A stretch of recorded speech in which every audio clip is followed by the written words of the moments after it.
Iranian hacker inatake si Kash Patel, direktor ng FBI. Ano ang implikasyon nito? Noong Marso 27, inanunsyo na nabiktima siya ng pag-atake ng hacker. Nagnakaw ng impormasyon mula sa personal niyang email, kabilang ang mga larawan at pribadong detalye na tila walang kaugnayan sa pagiging direktor ng FBI. Dahil personal at hindi opisyal sa trabaho ang email na sangkot. Gayunpaman, ipinapakita pa rin ng insidenteng ito ang kahinaan sa cybersecurity ng Estados Unidos. Sa hybrid na digmaan, lahat ng larangan ay apektado at ang cyber na dimensyon ay isa sa mga larangan ng labanan. Kinumpirma ng tagapagsalita ng FBI ang pag-atake. Inako ng grupong Handala Hack, isang pro-Palestinong hacker group na posibleng suportado ng Iran, ang responsibilidad sa aksyon. Simula nang mabuo ang grupo noong 7 Oktubre 2023, ilang hacker attacks na ang naganap at ito ang pinakamahalaga. Dati, Israeli lang ang target nila, pero ngayon pati ekonomiya na. Kasama rin dito ang iba pang target tulad ng personal na datos na tila ninakaw mula sa mga empleyado ng Lockheed Martin sa gitnang silangan, isang mahalagang industriya ng depensa at aerospace ng US. Iniulat ng New York Times na ang pag-atake ay sinagawa gamit ang server sa Rusya.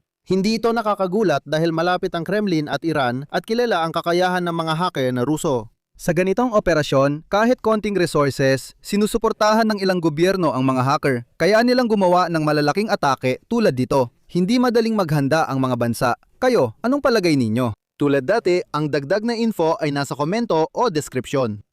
Salamat!